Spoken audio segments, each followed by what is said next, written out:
Yeah, there's some faces that I know for sure, and then some people that I don't know. And I thought I'll try to give. Some people know me well, and so they're familiar with all of these things that I might be sharing. But I pulled out some stuff that maybe could be funny. It's me a long time ago, and I'll talk about a little bit about when I started my art career. I grew up in New Orleans, and I went to the same high school my brother went to, and it was a vocational high school. So it was focused on like your career path, and I chose commercial art. So in ninth grade, you get to do 4 different elective path or vocational paths. Each quarter, you change to something different. So when I was in ninth grade, I did small gas and engine.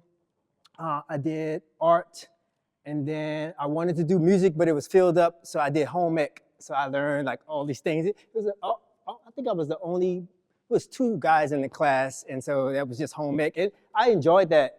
And then I don't remember what I did. The last was computer science. And so for my 10th grade year, you get to choose one of those electives, and you spend 2 hours in that vocation each day. So I chose commercial art. And that was sort of like my second educational path to being in art and around art. When I was in middle school, I went to Green Middle School in New Orleans, and I wanted to be in a band because in New Orleans there's Mardi Gras parade, Mardi Gras season, and like everybody's like somebody knows somebody in a band. I wanted to play drums. I don't know why, but that was my thing. And when I got to 6th grade, I think it was 2 days after school started, you can go sign up for the band. I ran up to the band room, knocked on the door. The band teacher opened the door, and I was like, I want to join the band. He was like, you have to be in the 7th grade, and I was in the 6th grade. So I chose art as my backup, and I've been doing art ever since. So I chose the right thing. I sort of landed in my art, landed in my career.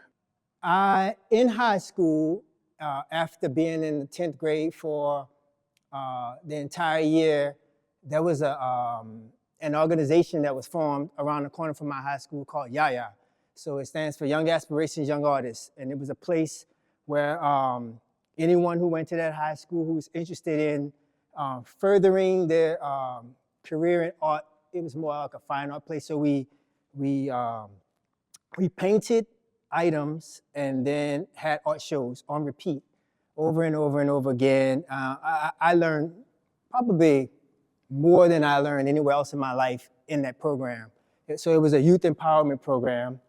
And let's see, I'm gonna pull up some photographs. This place was a place that I went right after school. So bell rang, I run around the corner to this place, and this woman, Jana Napoli, who is the founder, opened her gallery and studio up to us. And so we would paint on, we primarily painted on furniture. So she wanted to allow us to paint on things that were, let me see. Here it is. She wanted us to not have to afford canvases. It's pretty pricey, and so she thought, I'll teach them how to salvage things and paint.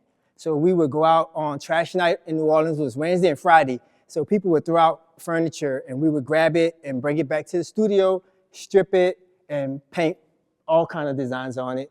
So I'll jump through a few of those for you guys. Let's see. So this is something I built at Yaya. It was downtown New Orleans where her studio was. So we did all kind of art. We painted on furniture, so stripped the chair, re-cushioned, paint. We learned how to use saws and drills so we can cut out pieces out of wood and add it onto the chair. So we called it an add-on. So we had turned it into more of like a sculptural work. So that was something that I made like probably when I was 14. Again, corporations came into the organization and commissioned us to do things. And so we did all type of projects. So this was like a miniature chair project. Everybody knew Yaya for painting furniture. So all of us got an opportunity to engage in, whether it was a armoire, dresser, chair. This small one, this was a chair that Yaya specifically designed because so many people wanted children's chairs. And so I don't even know, I probably painted over 1,000 chairs in my time at Yaya. And so Yaya wasn't a place where you just went after high school. You could continue with the organization into your early adult age. So you could stay from 14 to 25. And so it was really a long quality type program where, like I said, I learned a lot about art making, presenting my work, naming my work, pricing my work, standing next to it at shows when I was scared to death and talking to strangers about it on repeat. So you just kind of get familiar with it. I would call myself an introvert, and like I'm kind of here, but kind of don't want to be here at the same time in my body. But I'm so used to it now, I can just come and talk about my work and speak to an audience. So these are designs that I did when I was 14, 15 years old. Concept ideas, didn't think I was gonna be a sculptor or working in the sculptural realm. But when I look back at my work, it's like, oh, I could kind of see that a little bit here and there.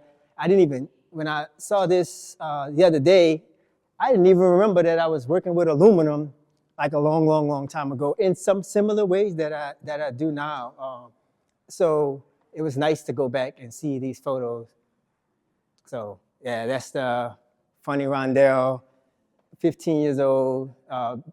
Put this on, Rondell. I don't want to do that. Okay. Those are some things that I designed at Yaya. So again, painting on mailboxes, painting on clothes. So I don't choose a medium when I'm working on my artwork. So if I feel like sewing one day, I'm gonna be sewing. If I feel like painting fabric, painting on the wall, painting on canvas, painting on furniture, I do like to repurpose materials in my work. And so what I was doing back then kind of was setting the stage for how I participate and practice my art now. And since Yaya was a place where we were all like in a collective together, but we were also competing with one another and sharing ideas. So I love being in an environment where other artists are around and we could kind of bounce ideas off each other and talk about our ideas. So it's kind of like a live critique happening all the time. And so because of that, I purposefully want to engage community in some of my art making that I do as a professional. And then the founder believed that you could live in your bubble, in your environment, but what's a better slice of life is to get outside of that boundary. So travel was a big part of the program. You had to have a C or a B in school to be able to travel, but those who had B's and A's was priority for travel. And so that was a great incentive to keep our grades up, but then also to be able to travel the world. So I've traveled abroad a lot, especially when I was in the organization. And this is a photo of myself and another Yaya artist, Rondell, who's also a professional artist now, a professional sculptor. He probably works similar to me, like not claiming a medium, just working wherever his creativity guides him. But we're in Italy, and we are like just outside of Florence at a porcelain manufacturing company where we went to visit, and Yaya was learning about making those designs at that place. And so that was kind of a great experience. And for me, I traveled a lot between the ages of 19 and 21 with Yaya. I'm gonna dump that out. So I was specifically going to go through some of the projects that I work on. It always start with, like for me, like some small little image. Sometimes that image is something I've drawn like 10 years ago. I have sketchbooks from when I was in high school, and I keep them all, and then sometimes I go back and just look through all of them. And sometimes they present ideas for me now, and then sometimes it's just kind of like inspiration for me to like reconnect back to, when I was, 14 and what type of things that I was doing. Because of Yaya, I try to be as independent as possible with regards to presenting my work. So I did my website myself. I do all my like print materials. I do my social media whenever I can get to it, because I like the creative process. So I want to have fun doing those creative components that support my overall creative career. So This is my latest website. I spent some time last year, like reformatted my site and updating it, because that's another thing too. You get like bogged up with all these other things, and I'm always working on projects, especially when I was running the studio. I was giving another slice of my life to the individuals who live in the neighborhood, especially young people. And that entailed, dropping them off at home at night and, being supportive to them in their education and having conversations with them. And so that was like a critical part of my reality. And I kind of grew up that way, and it kind of reminded me of being in Yaya, being supportive to one another, knowing about each other's families. And so I like to have that community aspect to my reality. So this is my site. I'm gonna jump through quickly some of the pages so you guys can see that, the range of work. So these are functional artworks. Again, sometimes I'm sewing at the sewing machine. That's a table. I have a great friend in the room, brother, supporter. We've been working with each other since 2009, Isaac Duncan. And when I moved after Katrina in like December of 2005. And for 3 years, I was like here and there in New Orleans, back and forth, back and forth. And I knew I wanted to work with metal more, and I wanted to incorporate it in my artwork, but I didn't really know how to weld. So I was kind of like working with aluminum, flat pieces, and doing stuff to it. And so someone introduced me to Isaac because I was explaining to them that I wanted to learn how to weld. And so when I met Isaac, my work was able to jump into another stratosphere too. And it's just kind of like a little bit about, it's infectious when you're around other artists and you kind of getting that vibe feeling and you're seeing what they can do and what's capable, and you're learning that way. And so I kind of felt inspired working with Isaac and being in his studio and around sculpture and welding and metal. And so something like this was only created because it's like scraps. Again, I'm still working like Jana thought in the past, like, you don't have to go out and buy new materials all the time. You can use what you have, you can save, you can scrap. I scrap wood, I scrap metal, and this piece was a cutout for something else that I made flat. I went to a local shop, fabrication shop, and had them roll it for me. I didn't know what I was gonna make, but I was like, oh, that's cool. And then one day, I don't know, maybe taking a shower, cooking or something, an idea come.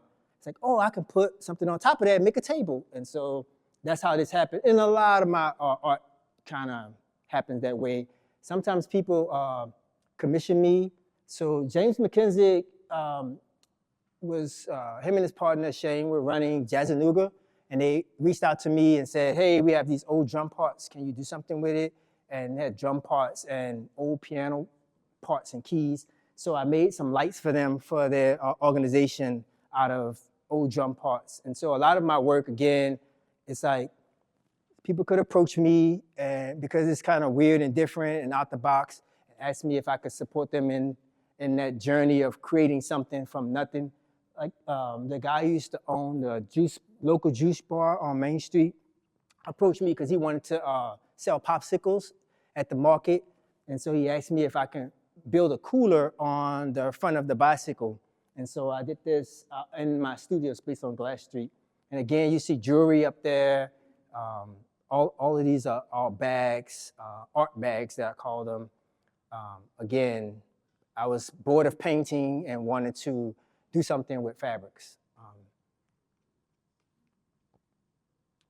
And I jump again to design work. So I had to teach myself part at Yaya, and I went to community college in New Orleans with a concentration in graphic design. And so I learned all Illustrator, Photoshop, and InDesign. So sometimes I'm not in the studio at all, doing any welding, any painting. I'm like on a computer, laying out, user guides, reports, and sometimes paint a little bit here and there when I feel like it and jump out in and out of it. So these are paintings, and then these are also graphic design projects that I've done over the years. some design projects are community related, where I'm like making a sign for a company in need of a sign on Glass Street or somewhere else in the city. So sometimes people approach me and they just looking for some creative support. And so that might turn into a project depending on what they need. And I enjoy doing those projects as well. I don't see them any different. It doesn't have to be a monetary transaction for me. It wasn't really until I met Isaac when I really started jumping into like more like a higher level of sculpture making.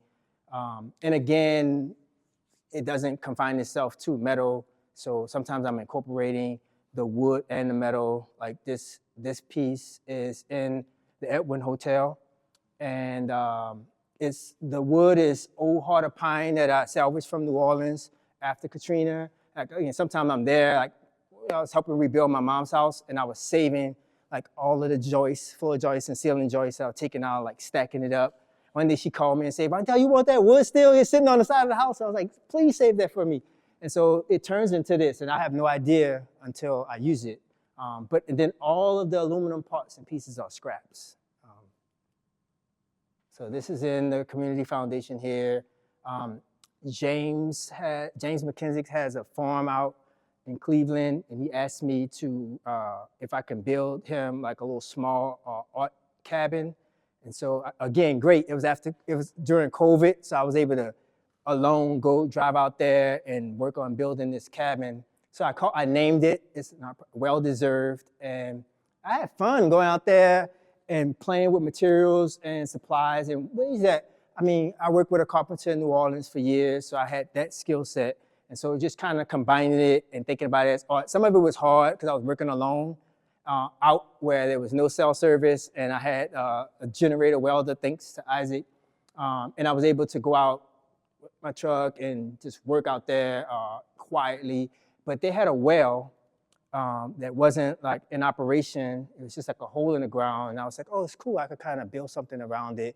And he wanted it to be a functioning well. So I created a sculpture.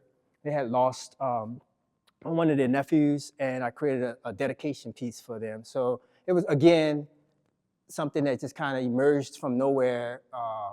But the fact that James wanted a cabin, and I was able to, build something that I never really thought about, that I would be making a cabin for someone. But it was exciting for me as a creator to go out and journey and make that. This project, Healing Path, is at the CHI Memorial Hospital. They had a rooftop space that they wanted to be transformed. And so I went up and like created this. We talked about a mural at first, but the facilities department like X'd out a whole bunch of ideas because of safety and hospital rules and guidelines. But this is also safe, big time safety, because this is next to the ICU on the 4th floor at the hospital.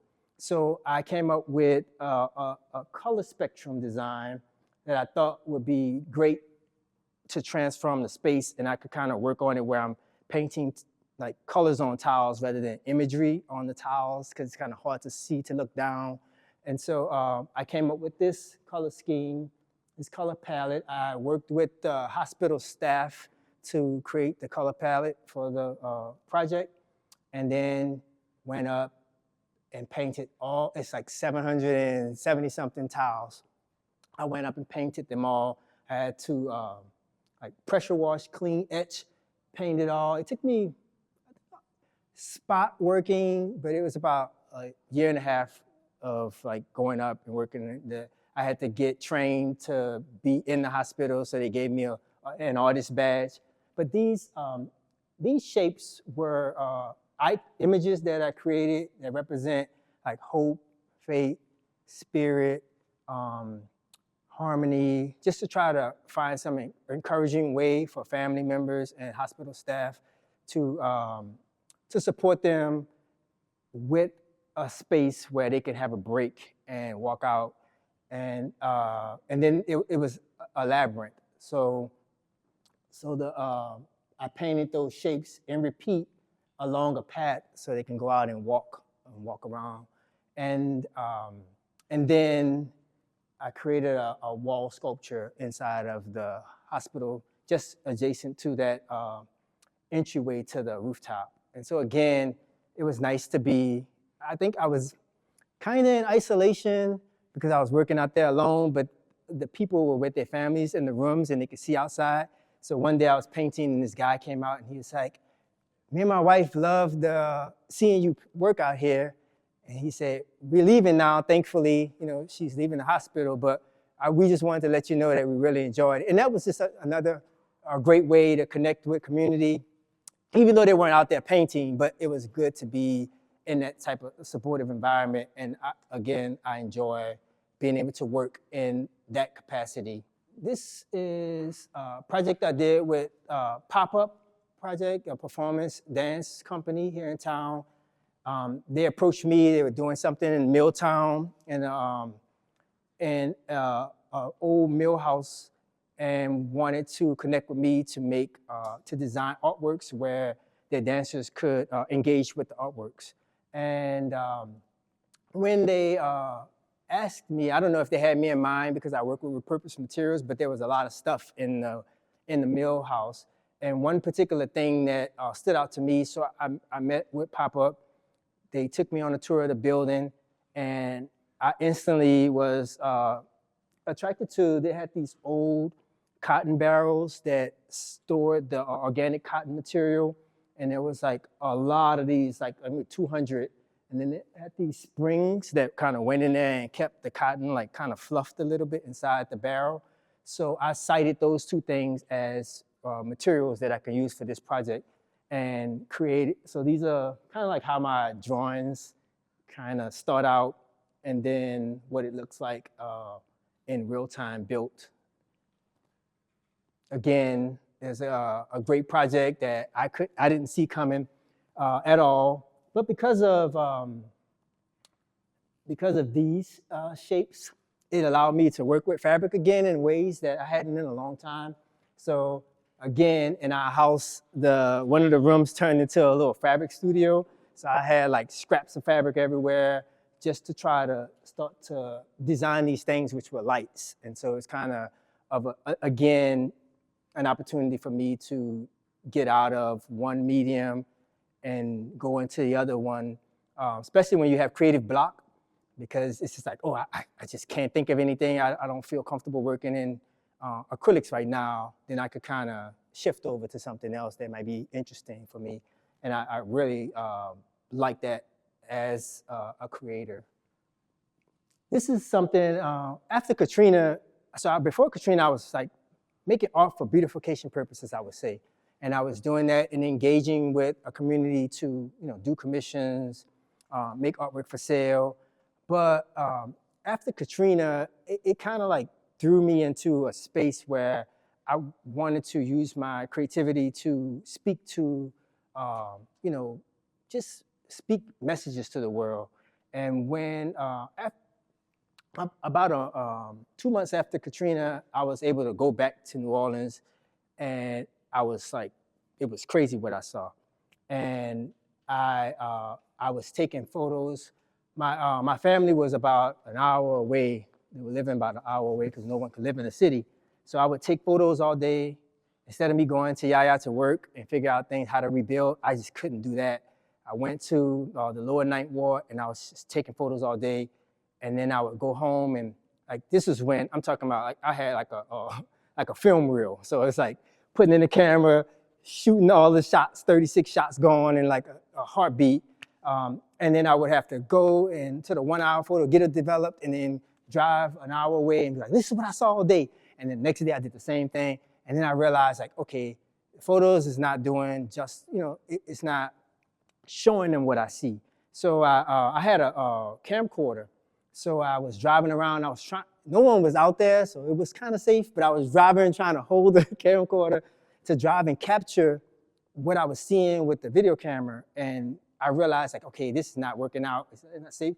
So, at the bottom of the camera, they have the little, the threads to mount it on a tripod. I didn't have a tripod, and I couldn't figure out how to do it anyway with a tripod. So I screwed a plastic pin in it, and I shoved it in a slot with my window down. And so I said, okay, now I have a tripod. And so then I started driving. I put the tape in. It's like a 45-minute tape and a 90-minute tape. So I put the 90-minute tape in, and I just drive for 90 minutes and not stop. So I can kind of try to capture that it was everywhere, like just total devastation. And I ended up building like for an exhibition purpose. I made a life scale model of a side view of my car out of wood.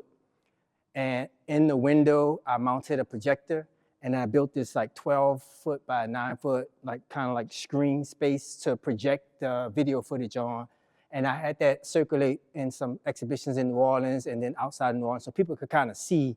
And I also made a cutout of myself, and I bought a little small projector and put in like kind of like a silhouette cutout of myself, like with a camera shape in my hand.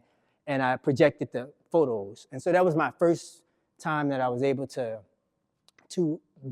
build a piece that was speaking a message, addressing a concern, addressing a world issue, through my art.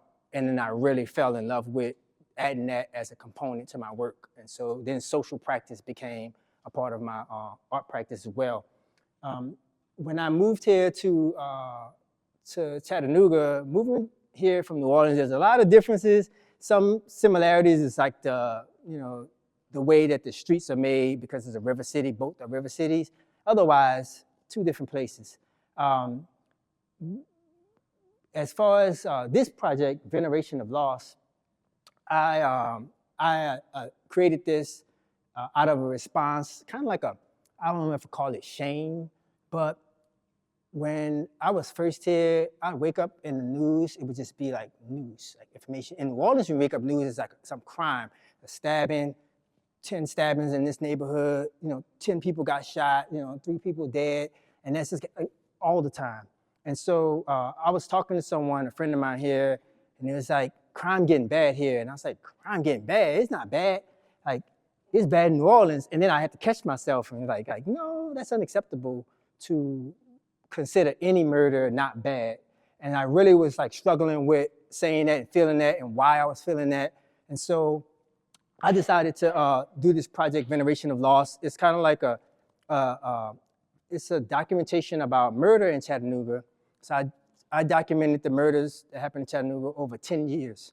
So from 2004 to 2013, I think it was about. I went to the library and got some information, and then I went to other databases to collect and documented every murder that happened here. I took a screenshot on Google of the address, and then I created artworks centered around that. And it was for me just to kind of like think about ways to honor the life of that individual beyond like their own like, bodily vessel. And like I said, it was a way for me to hold myself accountable for, just the difference in what I felt like being from a place where murder is like a huge problem to a place almost like I'm desensitized to it. So it's like a way for me to give myself, that space back to honor people's lives, no matter what, where, and when. And so I created these artworks. I've created 3 installations around that. One is this one, Spirit of 2005. So it's all of the murders from 2005 or loss of lives. I create from the Google map. I created a center point, and then I created a drawing that kind of feels like the map, like the streets and whatever typography that was on the map. So that's what all of these are. I categorized the incidents by type, so shooting. I documented the victim's name, the address, and then any suspects that they had related to the case, because I also feel like suspects kind of like lose a little bit of their own lives in that type of engagement. And so that piece was called Spirit of 2005. And then this one was something I presented in New Orleans. It's called Veneration of Loss is the main title. It happened here, bare hands. So it was all of the murders in my database that someone did something with their hand, suffocation or stabbing, and any vehicular homicides. And so again, I created these sort of map life drawings. On this one, the dark is charcoal, and then the lighter, like sort of tone, sepia tone, is dirt from Chattanooga, mixed with water.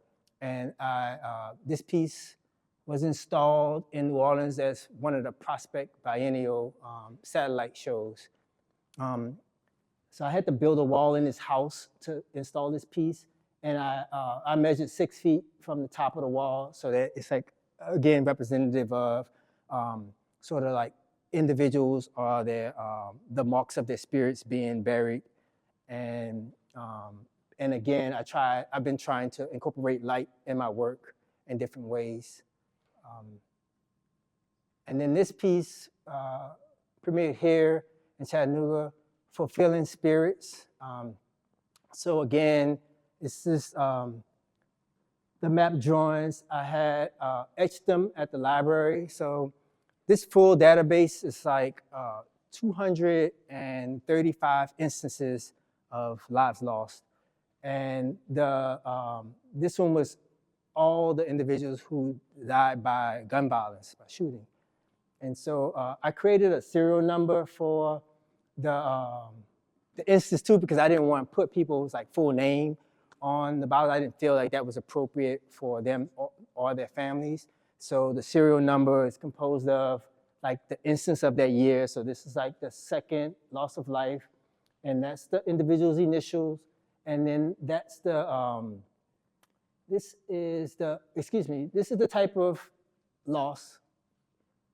And then this is the initials, that's the year, that's the time frame in which, if it's the second loss of life that year or the third, and then the year. And so I did that and installed it at Stoveworks here in town, but I wanted people again to engage with it. And so they had to like sort of walk through and experience it, walk through this dirt. And I built this as like representative of a sidewalk so people could walk around and engage. Again, trying to get people to connect to the loss in a way that's for memory and for celebration of that person. So Unearthing Boldness is the piece Nandini mentioned. It's out at the Blue Goose Hollow Trailway off of Riverside Drive. I have been working on this project for a long time. I submitted the proposal in 2020, and in 2021, I moved through the semifinalist stage and became the artist who they offered the commission to. And then just for like a plethora of reasons, the contract took long, inflation hit, the project couldn't afford any of the materials to completion, so more money had to be raised, and just, by the time it happened, all the quotes for all of the stuff that I was getting was all outdated and had to get updated. So I spent a long time working on this project. This, again, it started out from a sketch. I don't know why these things are open. It started out from a tiny sketch that I had in my sketchbook, 12 years ago. And I was just flipping through and I was like, oh, this feels right for this project. And so, again, for me, when I have a big project, I try to do something that I haven't done before, because why not? And I have the space to, but this was pushing it. I was working with bricks for the first time, wood outdoors for the first time, and permanent installation, glass outdoors for the first time. And it was, it's small, considering sculptures. It's 12 feet tall, and it's about 2 feet wide on the front side, and then the side is about 16 inches. And so, but the diameter of the foundation is 10 feet. So yeah, it was like a lot to do it. I learned a lot. The top piece is a healing sculpture. And so I started to incorporate that in my work, just trying to figure out how I can use healing methods that people could identify with into my work. So that's an obsidian stone in top. And when I was building it, I I bought all the materials to build this out of glass, the whole frame. I had made it all. I designed it all, built it, and in my studio space, I was like, I had stuff everywhere, and I was like walking with it, trying to move it safely to put it down. I tripped, and the obsidian stone fell out of the socket. I hadn't glued it yet, and I was just kind of carrying it. It jumped out and bust the side of the glass right in front of me. So I screamed a curse word to myself, and then I was like, okay, I got to get, I got to figure something out. And that's the good thing about, people don't think about how many times artists, something's always going wrong, and you just have to pivot. And so we become pivoting experts. I would say that that's a majority of what it is, right? It's just, you have to be able to still deliver, figure it out. I mean, we're figuring out everything, right? And because we're creating things from scratch, then we have the capacity to figure out those moments when something isn't going right. You just come up with a new creative idea. And sometimes they happen like fast, and sometimes, it takes a few days. But for this project, again, it was a long project. I'm so happy that it's installed, and it's not over yet. Again, I'm working with materials that are new to me, and I have a commitment to the work that I make. So it was about, 3 months ago, Public Art called me and was like, they told me one of the bricks fell off, and I was like, what? And so I went out, but it wasn't the brick, it was one of the pieces of wood came off. And so it's kind of like having the summer was so hot that, the wood is experiencing like this. I mean, even the conditions in which I do a lot of research when I'm working on projects. So I'm researching adhesives and all type of materials so I can use the right stuff, because I don't want to be liable, because I am liable for the piece as it's outdoors, and if something happens to someone, it's on me. And so I want to uphold that responsibility as much as possible. So I'm having to go out every week now and check and make sure, and so it's not like signed off yet. But great piece honoring the life of Bessie Smith and the Blue Goose Hollow neighborhood that she grew up in. And so that site is where the neighborhood was, and through, decades of, people being like, interstate going through, industrial sites there, and new things coming, people's identity and history and lineage have been erased from there. And so I'm hoping that this piece kind of like, it installs it back for whatever period of time that the piece is there. And if you guys get to go out to the work, there's a slot in the top up here. And on the top side of the slot, I used one of the individuals from Veneration of Lost Project, and I etched the map drawing on a piece of aluminum in the slot at the top. And on the other side of the slot, I installed a mirror so it can reflect like a glow from the sun onto that image. Again, I was trying to continue that person's spiritual essence in a piece that's going to be probably outlive all of us, hopefully. And so I try to find ways to do that. And then Bessie Smith's granddaughter came in town. I met her on October 21st, and I had her hold some blue stones that I ordered in her hand so I could contribute that to the piece. And so at the bottom of the piece, there's a little slot, an excess panel on this side and the other side. And right before I sealed it, I put those pieces in there.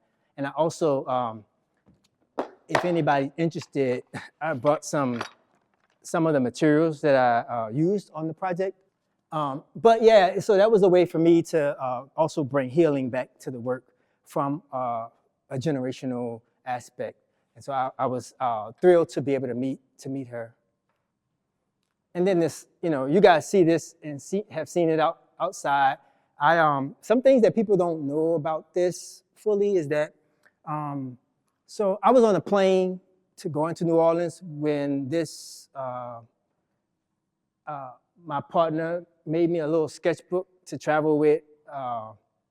And the first drawing I made in it was this bird. I was listening to a song called Send the Dove, and I drew the bird. And then I landed in New Orleans, and the entire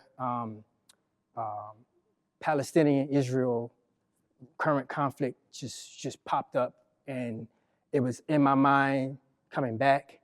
I got Nandini's email, and the hunter was asking for artists to propose something with their mission in mind, a mission about America and our country. And so for me, it was, again, I was thinking about that, and I was thinking about their ask, and I was trying to find a way to creatively resolve what was happening in my body for the project. So I created this mural. So I expanded on the bird concept, connecting it to Palestinian reality and also our American culture and our history.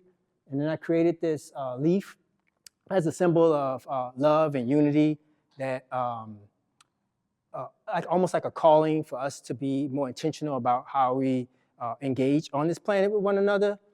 And I have all of these circles. I like putting circles in, like more like flat circles in my work when I can. And I wanted to kind of go back to my roots too, where I'm like painting with paint, but then putting metal in it. And so the final work that's out there have these big giant aluminum metal rings. I have imagery in it like this, where it's like a three-way connection point of human arms and connections. So again, encouraging like cultures, and also back to what Jana Napoli was instilling in us, is that, you know, sometimes, well, not sometimes, but it's great to travel outside of your bubble and meet the rest of the world, so you can understand how different things are, and it kind of gives you space to respect differences a little bit differently than if you was kind of like in your woods all your life.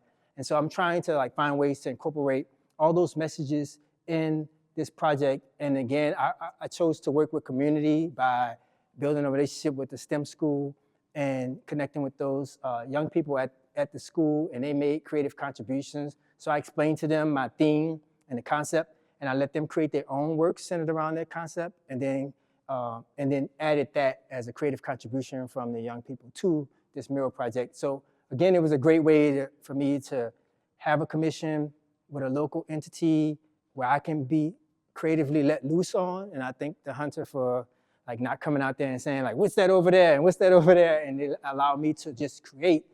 But also in the mural, I wish I could, I don't know why it's not clicking, but also in the mural, I have some intention. I'll use this one. So this up here is the, this means harmony. So I took the Arabic word harmony, and I blew it up when I was doing my design, and then I transformed the shape of the letters into other items. So in the mural, I've embedded like the Arabic word for harmony, love, justice, throughout the mural. And so there's some areas up here, like this top piece, it's like a cutoff, but it's the symbol for love, or the character in Arabic letters of love. And over here is justice. So I was trying to find a way to embed it in so that it can feel like that, but not be so explicit. And so, and that's just me trying to connect all these feelings that I have into my artwork.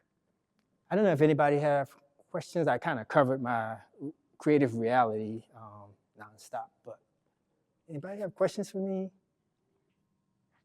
Where have I gone for the most inspirations? Where have you gotten the most inspiration? I went, when I was in Yaya, so before I turned 21, I went to San Sepolcro, I went to Florence, I've been to Italy and Rome. I went to Germany for a project with Yaya, and we took a train and went to Paris.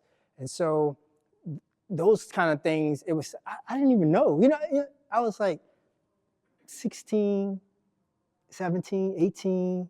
You know, I didn't know the worth of being somewhere else, but it was impacting me. You know, it's kind of like you wake up. But domestically, I've traveled all over doing art projects. And then when I joined the staff at Yaya, so I was the creative director for a few years before Katrina. So I was like traveling with younger people, like showing them, like travel to New York, travel to San Francisco, travel to Seattle, just to kind of present, because people were asking Yaya to come talk about our organization. And so I did that for a while. As an adult, I traveled with Jana. She created this project called Flood Wall. The reason I can do something that has like 700 and something tiles and like take it on, or Veneration of Loss have like, I have to like buy 200 bottles and I have to etch 200 bottles and I have to hang 200 bottles and string 200 bottles. I got that muscle from working with Jana on this project she called Flood Wall. And she kept collecting drawers after Katrina, like drawers with items in it. And she wanted to build this wall. And so you can look it up online, it's floodwall.org. And so she asked me, could I help her? And it was like, at first it was like 70, 75 drawers. And then 2 weeks later, she had 150 drawers. And then 3 weeks later, she had 350 drawers. And she's just collected, I think it was like total, like 900 and something drawers. And I had to take a photo of all of them, the front, the cabinet. I rebuilt this caucus. So I got a muscle for doing like real detail-oriented stuff. Sometimes I hate it and I got to jump ship. But the place that inspired me the most is I went to Japan. And it was the most different place I had been to. I went there when I was 19 for 11 days. And it was just wildly different. And so I think that wildly different is kind of what inspired me as an artist. I want to be doing something like different than what I did before. And thank you all for coming. I appreciate you.